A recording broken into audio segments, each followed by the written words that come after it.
Warisan untuk Doni. Di akhir bulan Juli 2011, keluarga Ivan mengambil waktu untuk berlibur ke Bali. Dalam kesempatan makan siang bersama di hotel, Doni, si anak bungsu, memulai pembicaraan. "Pa, aku ini kan sudah dewasa, jadi kupikir sudah saatnya aku mandiri dan tidak bergantung lagi dengan papa." "Wah, bagus juga itu. Terus kamu mau usaha apa?" tanya Pak Ivan. "Kayaknya ada bisnis bagus, tapi boleh dong aku minta bantu papa," balas Doni. "Oh, ndak apa-apa, memang mau minta tolong apa?" "Gini Pak, aku mau minta bagian harta milik kita yang menjadi hakku," sahut Doni. Pak Ivan, Valen, dan Roni sontak langsung kaget mendengar permintaannya. Karena merasa jika usianya telah lanjut, akhirnya Pak Ivan membagi-bagikan harta kekayaan dan perusahaan-perusahaannya kepada 3 anak laki-lakinya. "Papa harap kalian bertiga akan menjadi anak yang sukses dan melanjutkan usaha Papa," pesan Pak Ivan kepada 3 anaknya. Sepulang dari liburan di Bali, Pak Ivan mengurus pengalihan aset dan saham perusahaannya untuk ke 3 anaknya. Roni memutuskan untuk tinggal dengan Pak Ivan, sementara Valen membeli sebuah rumah dan mengurus perusahaannya sendiri. Berbeda dengan Doni, ia memutuskan untuk menjual perusahaan yang menjadi bagiannya lalu pergi ke Jawa Barat. Di Jawa Barat, Doni tinggal dengan Ayu dan menikmati hasil dari penjualan perusahaannya. Malam tiba-tiba 5 orang petugas menggerebek hotel tempat mereka menginap. Doni tidak luput dari penggerebekan petugas pada malam itu. Setelah melakukan tes urin, ternyata Doni positif menggunakan narkoba. Doni kemudian terpaksa harus menginap di balik jeruji besi. 2 bulan kemudian kasus Doni mulai disidang dan 3 bulan lamanya bersidangnya pengadilan kemudian memutuskan menghukum Doni.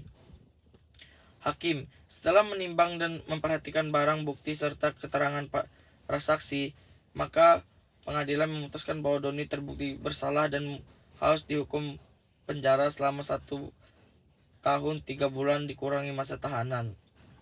Dari kejauhan dan tidak disadari oleh Doni, Pak Ivan dan Roni memperhatikan persidangan itu. "Ron, kejadian ini menjadi pelajaran bagi kita," ucap Pak Ivan kepada Roni. "Iya Pak," sahut Roni. "Ayo kita pulang," ajak Pak Ivan. 1 tahun sudah ia menjalani masa tahanannya dan tidak lama lagi Doni akan bebas. Setelah bebas dari tahanan, Doni bekerja pada sebuah toko pakaian. Pengalaman di penjara rupanya tidak membuatnya sadar. Kali ini Doni terpaksa dipecat oleh pemilik toko karena menyembunyikan hasil penjualan pakaian. Seminggu setelah dipecat dari perusahaannya, hidup Doni mulai tidak menentu. Uang gajinya mulai habis dan tidak ada cukup uang untuk membeli makanan. Ayu, kekasihnya mulai bosan dengan Doni. "Don, kalau gini terus susahnya hidup kita," ucap Ayu. "Mau gimana lagi? Gue sudah tidak ada kerjaan lagi. Coba lo usaha dikit lah," jawab Doni. "Oh gitu toh, kalau itu mending gue pergi cari yang lain aja," balas Ayu. Rupanya Ayu sudah tidak tahan lagi hidup dengan Doni. Ayu kemudian memutuskan untuk pergi meninggalkan Doni. 2 minggu setelah ditinggal Ayu, Doni harus diusir dari pemilik kos karena sudah beberapa bulan nunggak bayar kos. Tidak ada tempat menginap, Doni mulai mengelandang. Sesekali ia mencoba untuk bekerja sebagai pencuci piring di beberapa warteg. Situasi berbeda dengan Valen dan Roni. Mereka dua sukses dengan perusahaan mereka masing-masing dan setiap akhir pekan selalu berkumpul menikmati kebersamaan yang indah. "Pak, gimana kalau akhir bulan ini kita cari Doni?" Roni memulai pembicaraan saat mereka menikmati kebersamaan di halaman belakang rumah. "Hehehe, ngapain cari dia? Kayak kurang kerjaan aja," jawab Valen. "Bagus juga ide Ron," mengabaikan ucapan Valen. Pak Ivan justru mendukung ide Roni. "Pak, ngapain cari dia? Doni kan udah dapat bagiannya sendiri. Terus udah berulah narkoba lagi. Papa ini kayaknya tidak tahu malu aja," ucap Valen dengan sedikit kesal.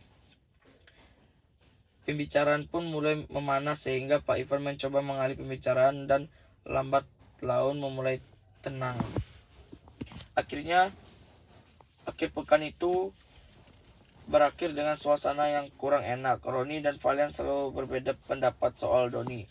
Hanya karena Doni, suasana dalam keluarga menjadi semakin buruk. Diam-diam Pak Ivan mencoba mencari Doni. Pak Ivan menghubungi Ayu, tapi tidak ada jawaban. Kawan-kawannya pun tidak ada yang tahu di mana keberadaan Doni.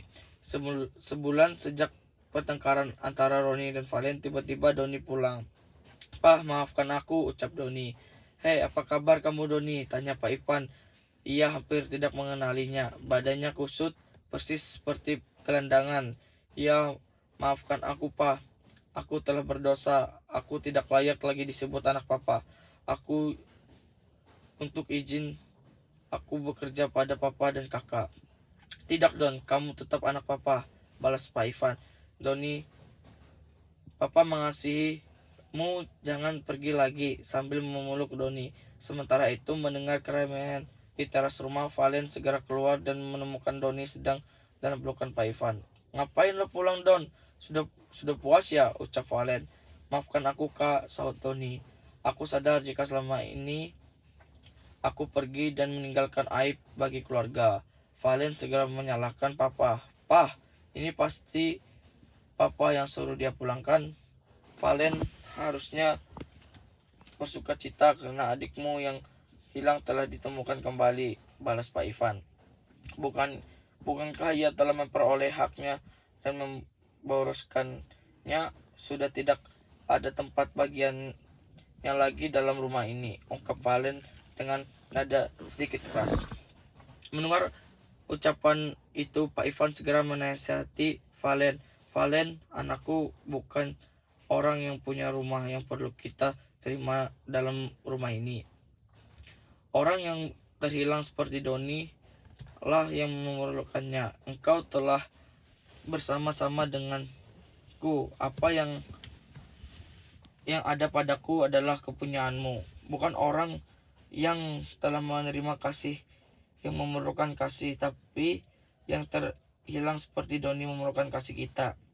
Walau hati tak dapat menerima apa yang terjadi, Valen mulai belajar memahami apa itu kasih sejati.